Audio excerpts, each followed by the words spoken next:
Peoples party ने senate इंतखाबात की तैयारियां तेज कर दी। रिटायर्ड सेनेटर्स को दोबारा इंतखाबात में उतारने पर गौर। सलीम मांडवीवाला, रहमान मलिक, शरी रहमान, फारूक नाइक को दोबारा टिकट देने का इम्कान। सिंध से 7 सेनेटर्स 6 साल मुद्दत मुकम्मल करके रिटायर होंगे। मॉडल टाउन लाहौर में नून लीग के पार्लिमानी बोर्ड का इजलास। ज़िमनी इलेक्शन में पार्टी उम्मीदवारों के नामों पर मुशावरत। इमरान खान भी मुल्क के वसीतर मफाद में अपनी अना छोड़ दें। तमाम सियासी जमातें भी अना छोड़कर मुल्क का सोचें। रहमान मलिक की सियालकोट में मीडिया से गुफ्तगू। कहा कि हुकूमत के साथ अभी तक अंदरून खाना किसी किस्म के मामला नहीं चल रहे। हम सब जानते हैं वज़ीर आज़म को सिलेक्ट किया गया। वज़ीर आज़म ने मईशत को तबाह कर दिया, अवाम की ज़िंदगी अजीरन कर दी। उनके दौर में हमने कश्मीर को खो दिया। हज़ारा वाक़े में इमरान खान का रवैया काबिल अफसोस है। लीगी रहनुमा मोहम्मद ज़ुबैर का tweet.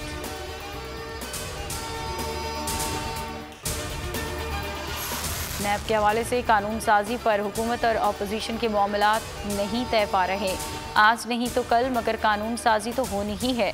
Deputy chairman senate Saleem Mandviwalla का कराची में तकरीब से खिताब। कहा कि बिजनेस कम्युनिटी नैब के खिलाफ उठ खड़ी हो। सब लोग नैब से परेशान हैं।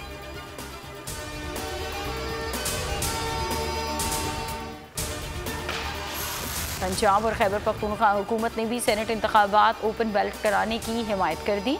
दोनों सूबों का जवाब सुप्रीम कोर्ट में जमा। अरकान ज़ाती मफाद के लिए पार्टी डिसिप्लिन के खिलाफ वोट देते हैं, इससे जमहूरियत के उसूलों की नफी होती है। जवाब में मौक़िफ़।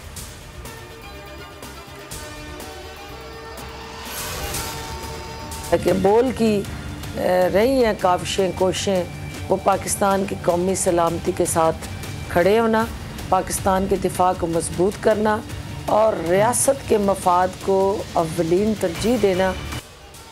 वज़ीर आज़म कभी नहीं चाहेंगे हक और सच की आवाज़ बुलंद करने वाले बोल को पसंद नापसंद की भेंट चढ़ाते। मुआविन खुसूसी वज़ीर आला पंजाब फिरदौस आशिक़ खान की बोल के प्रोग्राम बस बहुत हो गया में गुफ्तगू। वकला, सहाफ़ियों, सिविल सोसाइटी का चेयरमैन पैमरा को हटाने का मुतालबा। 24 रोज़ गुजर गए, अवाम को हुकूमती एक्शन का इंतज़ार। मुल्क भर में पैमरा दफातर के बाहर चेयरमैन के खिलाफ एहतजाज।